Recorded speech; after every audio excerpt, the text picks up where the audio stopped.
ఓం సమర్థ సద్గురు శ్రీ సాయినాథాయ నమః. శ్రీ సాయి సచ్చరిత్రము 20వ అధ్యాయము. ఈశావాస్యోపనిషత్తు సద్గురువే బోధించుటకు యోగ్యత సమర్థత గలవారు. కాకా యొక్క పనిపిల్ల విశిష్టమైన బోధనా విధానము. ఈ అధ్యాయములో దాసగణుకు కలిగిన యొక్క సమస్యను కాకాసాహెబ్ ఇంటిలోని పనిపిల్ల ఎట్లు పరిష్కరించెనో హేమత్ పంతు చెప్పెను. మౌలికముగా సాయి నిరాకారుడు, భక్తుల కొరకు ఆకారమును ధరించెను. ఈ జగన్నాటకమునందు మాయా అను నటి సాయంతో వారు నటుని పాత్ర ధరించిరి. సాయిని స్మరించి ధ్యానింతముగాక. షిరిడీకి పోయి అచట మధ్యాహ్న హారతి పిమ్మట జరుగు కార్యక్రమమును జాగ్రత్తగా గమనింతుము. హారతి అయిన పిమ్మట సాయి మసీదు బయటకు వచ్చి గోడ పక్కన నిలిచి ప్రేమతోనూ దయతోనూ భక్తులకు ఊదీ ప్రసాదమును పంచిపెట్టుచుండిరి. భక్తులు కూడా సమానమైన ఉత్సాహంతో వారి సమక్షమున నిలిచి వారి పాదములకు నమస్కరించి వారి వైపు చూచుచు ఊదీ ప్రసాదపు జల్లును అనుభవించుచుండిరి. బాబా భక్తుల చేతుల్లో పిడికిళ్లతో ఊదీ పోయిచు వారి నుదుటిపై తమ చేతులతో ఊదీబొట్టు పెట్టుచుండిరి. వారి హృదయమున భక్తుల ఎడల అమితమైన ప్రేమ. బాబా భక్తులని క్రింది విధముగా పలుకరించుచుండిరి. అన్న, మధ్యాహ్న భోజనమునకు పొమ్ము. బాబా నీ బసకు పో. బాపు భోజనము చేయుము.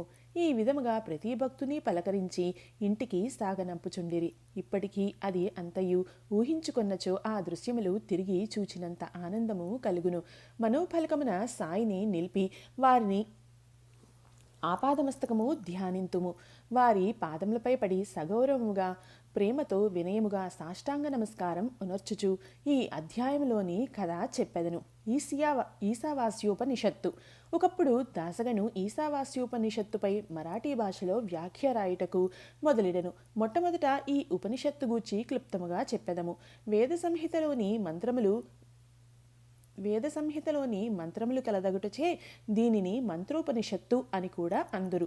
ఇందులో యజుర్వేదములోని 40వ అధ్యాయమగు వాజస్నేయ సంహిత యుండుటచే దీనికి వాజస్నేయ సంహితోపనిషత్తు అని కూడా పేరు.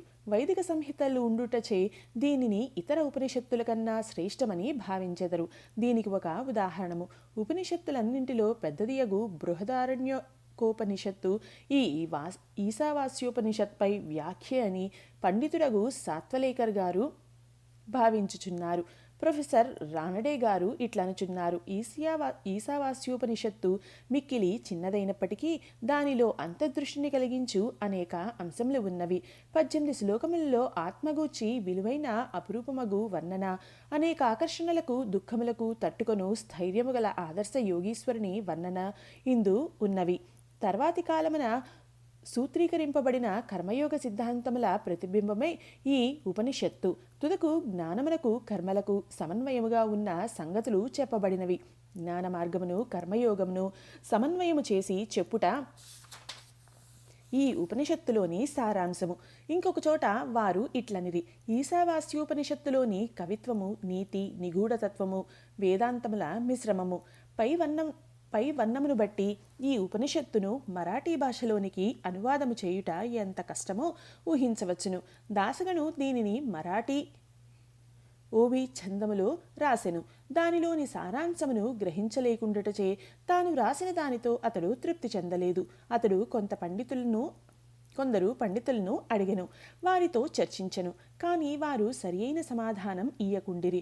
కావున దాసగను కొంతవరకు వికలమనస్కుడు అయ్యెను. సద్గురువే బోధించుటకు యోగ్యత సమర్థత కలవారు. ఈ ఉపనిషత్తు వేదముల యొక్క సారాంశము. ఇది ఆత్మసాక్షాత్కారమునకు సంబంధించిన శాస్త్రము. ఇది జనన మరణములనే బంధములను తెగగొట్టు ఆయుధము లేదా కత్తి. ఇది మనకు మోక్షమును ప్రసాదించును. కనుక ఎవరైతే ఆత్మసాక్షాత్కారము పొందియున్నారో అట్టివారే ఈ ఉపనిషత్తులోని అసలు సంగతులు చెప్పగలరని అతడు భావించెను. ఎవరునూ దీనికి తగిన సమాధానమును ఇవ్వనప్పుడు దాసగను సాయిబాబా సలహా పొంద నిశ్చయించుకొనెను. అవకాశం దొరకగానే షిరిడీకి పోయి సాయిబాబాను దర్శించి వారి పాదములకు నమస్కరించి ఈశావాస్యోపనిషత్తును అర్థం చేసుకొనుటలో తన కష్టములు చెప్పి సరి అయిన అర్థమును బోధింపమని వేడుకొనెను. సాయిబాబా ఆశీర్వదించి ఇట్లనెను. తొందరపడవద్దు. ఆ విషయంలో ఎట్టి కష్టమూ లేదు. తిరుగు ప్రయాణంలో విలేపార్లేలోని కాకాసాహెబ్ దీక్షితుని పనిపిల్ల నీ సందేహమును తీర్చును.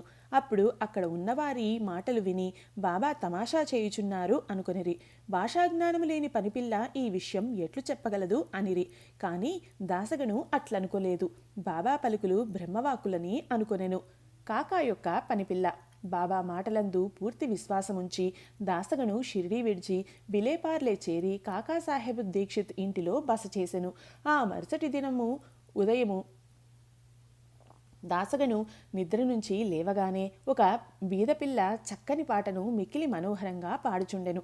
ఆ పాటలోని విషయము ఎర్రచీర వర్ణనము. అది చాలా బాగుండెననియు, దాని కుట్టుపని చక్కగా ఉండెననియు, దాని అంచుల చివర్లు చాలా సుందరంగా ఉండెననియు ఆమె పాడుచుండెను. ఆ పాట నచ్చుటచే దాసగను బయటకు వచ్చి వినెను. అది కాకా పని మనిషి నామ్య చెల్లెలు పాడుచుండెను. ఆమె చిన్నపిల్ల. ఆమె చింకిగుడ్డ కట్టుకొని పాత్రలు తోముచుండెను. ఆమె పేదరికము, ఆమె సంతోషభావమును గాంచి దాసగను ఆమెపై జాలిపడెను. ఆ మరుసటి దినము రావ్ బహదూర్ ఎంవి ప్రధాన్ తనకు దోవతల చాపులు ఇవ్వగా ఆ పేదపిల్లకు చిన్న చీర నిమ్మని చెప్పెను. రావ్ బహదూర్ ఒక మంచి చిన్న చీరను కొని ఆమెకు బహుకరించెను. ఆకలితో నకనకలాడుతున్న వారికి విందు భోజనము దొరికినట్లు ఆమె అమితానంద పరవశురాలు అయ్యెను. ఆ మరుసటి దినం ఆమె ఈ కొత్త చీరను ధరించెను. అమితోత్సాహముతో తక్కిన పిల్లలతో కలిసి గిర్రున తిరుగుచూ నాట్యము చేసెను. అందరికంటే తానే బాగుగా ఆడి పాడెను. మరుసటి దినము చీరను పెట్టెలో దాచుకొని మామూలు చింకిబట్ట కట్టుకొని పనిచేయుటకు వచ్చెను. కాని ఆమె ఆనందమునకు లోటు లేకుండెను. ఇదంతయు చూచి దాసగను జాలిభావము మెచ్చుకోలుగా మారెను. పిల్ల నిరుపేద కాబట్టి చింకిగుడ్డలు కట్టుకొనెను. ఇప్పుడు ఆమెకు కొత్త చీర కలదు. కానీ దానిని పెట్టెలో దాచుకొనెను. అయినప్పటికీ విచారం అనున్నది గాని నిరాశ అనున్నది గాని లేక ఆడుచు పాడుచుండెను. కాబట్టి కష్టసుఖములను భావములు మన మనోవైఖరిపై ఆధారపడి ఉండునని అతడు గ్రహించెను. ఈ విషయమును గూర్చి దీర్ఘాలోచన చేసెను. భగవంతుడిచ్చిన దానితో మనము సంతసింపవలను. భగవంతుడు మనలను అన్ని దిశల నుండి కాపాడి మనకు కావలసింది ఇచ్చుచుండును. కాన భగవంతుడు ప్రసాదించినదంతయు మన మేలు కొరకే అని గ్రహించెను. ఈ ప్రత్యేక విషయంలో ఆ పిల్ల యొక్క పేదరికము, ఆమె చినిగిన చీర, కొత్త చీర, దానినిచ్చిన దాత, దానిని పుచ్చుకొనిన గ్రహీత, దానభావము ఇవి అన్నీయు భగవంతుని అంశములే. భగవంతుడు ఈ అన్నిటియందు వ్యాపించియున్నాడు. ఇచట దాసగణ ఉపనిషత్తుల్లోని నీతిని అనగా ఉన్నదానితో సంతుష్టి చెందుట, ఏది మనకు సంభవించుచున్నదో అది అంతయు భగవంతుని ఆజ్ఞచే జరుగుచున్నది అనియు, తుదకు అది మన మేలు కొరకే అనియు గ్రహించెను. విశిష్టమైన బోధనా విధానము పై కథను బట్టి బాబా మార్గము మిక్కిలి విశిష్టమైనదనియు అపూర్వమైనదనియు పాఠకులు గ్రహించియే ఇందురు. బాబా షిరిడీని విడువనప్పటికీ కొందరిని మచ్చింద్రగఢ్కు, కొందరిని కోల్హాపూర్కు గాని షోలాపూర్కు గాని సాధన నిమిత్తము పంపుచుండెను. కొందరికి సాధారణ రూపంలోనూ, కొందరికి స్వప్నావస్థల్లోనూ, అది రాత్రి గాని పగలు గాని కనిపించి కోరికలు నెరవేర్చుచుండెను. భక్తులకు బాబా బోధించు మార్గములు వర్ణింపనలవి కాదు. ఈ ప్రస్తుత విషయంలో దాసగణును విలేపార్లే పంపి పనిపిల్ల ద్వారా అతని సమస్యను పరిష్కరించెను. కానీ విలేపార్లే పంపకుండా షిరిడీలోనే బాబా బోధించి ఉండరాదా అని కొందరనవచ్చు. కానీ బాబా అవలంబించినదే సరియైన మార్గము. కానిచో పేద నౌకరు పిల్ల, ఆమె చీర కూడా భగవంతుని సంకల్పరూపములే అని దాసగను ఎట్లు నేర్చుకునియుండును? ఈశావాస్యోపనిషత్తులోని నీతి. ఈశావాస్యోపనిషత్తులో ఉన్న ముఖ్య విషయము అది బోధించు నీతి మార్గమే. ఈ ఉపనిషత్తులో ఉన్న నీతి దానిలో చెప్పబడిన ఆధ్యాత్మిక విషయములపై ఆధారపడి ఉన్నది. ఉపనిషత్తు ప్రారంభవాక్యములే భగవంతుడు సర్వాంతర్యామి అని చెప్పుచున్నవి. దీనిని బట్టి మనము గ్రహించవలసింది ఏమనా, మానవుడు భగవంతుడిచ్చిన దానితో సంతుష్టి చెందవలను. ఏలయనా భగవంతుడు అన్నింటియందు కలడు. కావున భగవంతుడు ఏది ఇచ్చెనో అది ఎల్లా మనమేలు కొరకే అని గ్రహించవలను. దీనిని బట్టి ఇతరుల సొత్తుకై ఆశించరాదనియు, ఉన్నదానితో సంతుష్టి చెందవలననియు, భగవంతుడు మన మేలు కొరకే దానిని ఇచ్చి ఉన్నాడనియు, కావున అది మనకు మేలు కలగజేయున్నదే అనియు గ్రహించవలను. దీనిలోని ఇంకొక నీతి ఏమనా, మనుషులు ఎప్పుడు ఏదో తనకు విధింపబడిన కర్మను చేయుచునే ఉండవలను. శాస్త్రములో చెప్పిన కర్మలు నెరవేర్చవలను. భగవంతుని ఆజ్ఞానుసారము నెరవేర్చుట మేలు. ఈ ఉపనిషత్తు ప్రకారము కర్మ చేయకుండా ఉండుట ఆత్మ నాశనముకు కారణము.